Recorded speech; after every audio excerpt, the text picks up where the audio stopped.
Halo Sobat Tombok Kangen, saat ini kami berada di kawasan Gunung Api Purbalanggeran, Gunung Kidul, Yogyakarta. Kali ini kami akan menaiki puncak Gunung Api Purbalanggeran setinggi 700 meter di atas permukaan laut. Ayo ikuti perjalanan kami sambil mendengarkan cerita sejarah tentang Gunung Api Purba ini. Dahulu, Yogyakarta dan sekitarnya merupakan kawasan laut dangkal. Laut dangkal merupakan laut yang berkedalaman kurang lebih 200 meter. Dan pada masa purba jutaan tahun yang lalu, Yogyakarta dan sekitarnya dikepung oleh gunung-gunung api di bawah laut. Salah satunya adalah Gunung Api Purba Semilir. Adalah sebuah gunung api raksasa yang terus mengalami erupsi dan menghasilkan endapan erupsi berupa batuan breksi putih, yaitu batuan yang merupakan bongkahan batu hasil produksi gunung berapi yang mengendap dan kemudian mengeras. Dapat kita saksikan sekarang di tebing bersih Desa Sambirejo Prambanan. Sampai pada masa akhir Gunung Semilir itu mati atau tidak aktif lagi, kemudian 60-70 juta tahun yang lalu, dari dalam tengah-tengah kawah Gunung Semilir tumbuh anak gunung api di dalam laut, yaitu Gunung Api Purbalanggeran ini. Gunung ini sama dengan induknya, yaitu sangat aktif, mengalami erupsi dan letusan dahsyat.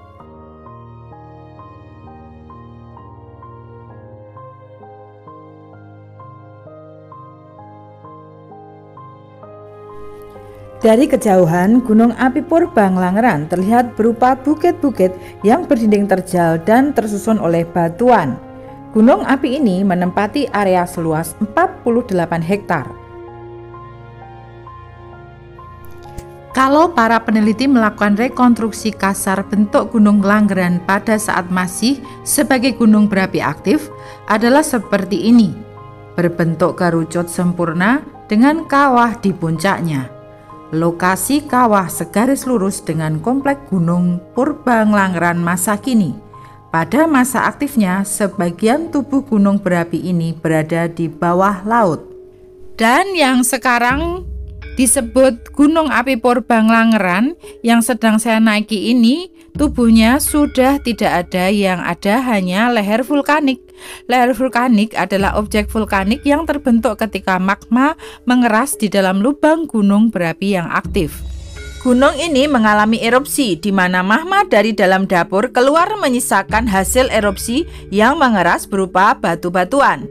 Selama kami berjalan, kami banyak menemui batu-batu besar seperti batu breksi.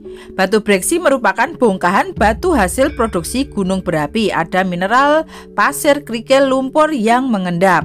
Kemudian ada batu andesit. Batu andesit adalah batuan hasil erupsi gunung yang mengalami pembekuan dengan cepat. Dan di situ terdapat fragmen-fragmen berupa totol-totol berwarna putih. Di gunung tersebut juga terdapat banyak batu aglomerat. Aglomerat adalah batuan yang banyak mengandung bom gunung api. Pada saat terjadi letusan, bom gunung api itu dilontarkan dari dalam kawah dan kemudian jatuh bebas di dekat atau sekeliling kawah. Data ini menunjukkan bahwa aglomerat Gunung Langgeran diendapkan sangat dekat dengan kawah Gunung Api Purba setempat. Namun letak kawah purba ini masih menjadi bahan penelitian para ahli. Pada saat itu, semua material masih berada di dalam laut dan mengalami proses pengangkatan karena adanya pergeseran lempeng-lempeng benua. Semua batuan sisa erupsi yang ada dalam laut naik ke atas, menjulang tinggi di atas daratan. Jadilah Gunung Api Purbalanggeran seperti ini. Untuk sampai di Gunung Gede yang merupakan puncak dari Gunung Api Purba ini, kita harus melewati lorong sempit bernama Lorong Sumpitan. Saking kecilnya, lorong ini hanya bisa dilewati secara bergantian. Ada 2 lorong sumpitan. Kalau lorong yang ini dilengkapi dengan tangga, dan di lorong ini mempunyai ciri khas berupa batu yang menggantung terjepit di antara lorong. Batu menggantung sendiri ini asli, bukan buatan. Setelah berhasil melalui lorong sumpitan pertama, tibalah di Gunung Bagong. Di gunung ini memiliki dataran yang cukup luas dan memiliki panorama yang bagus. Dari tanah lapang tampak gugusan batuan cadas berselimut tumbuhan hijau.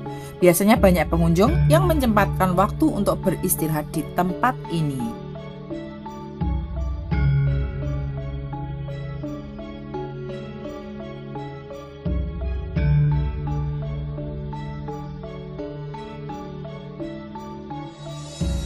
Untuk sampai ke puncak, kita harus melewati lorong sumpitan kedua. Hampir serupa dengan lorong sumpitan pertama, yang membedakan hanya di lorong ini tidak tersedia tangga dari besi, melainkan tangga dari bebatuan yang tersusun cukup rapi.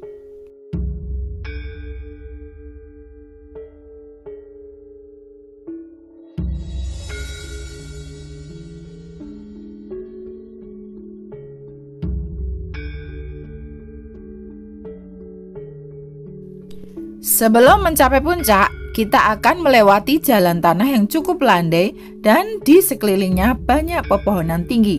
Jadi sangat adem hawanya.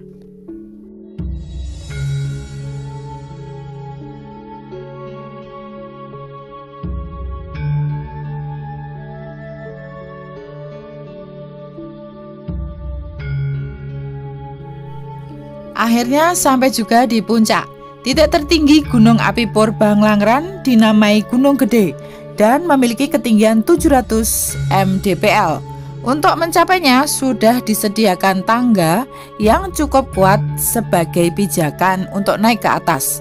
Dan puncak terlihat keseluruhan panorama alam yang sangat menakjubkan. Walaupun panas terik matahari menyinari kami, namun hawa di sini sangat segar. Angin bertiup kencang dan sangat adem, memandang pemandangan yang sangat indah di sekitar kita, tebing-tebing, dan kita bisa memandang Jogja dari ketinggian. Sungguh menakjubkan. Dan di puncak ini ada bekas-bekas lava yang sudah membatu. Gunung Api Purbang-Langeran Gunung Kidul Yogyakarta adalah salah satu keajaiban alam yang patut dijaga dan dipelihara. Dengan mengapresiasi keunikan geologi, keindahan alam, dan nilai sejarahnya, kita dapat memberikan warisan berharga bagi generasi mendatang dan menjaga kelestarian alam yang tak ternilai harganya.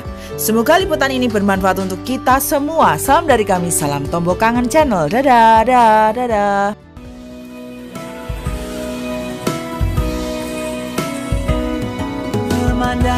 Ku memandang alam pegunungan Wonosari, Gunung Kidul terbentang.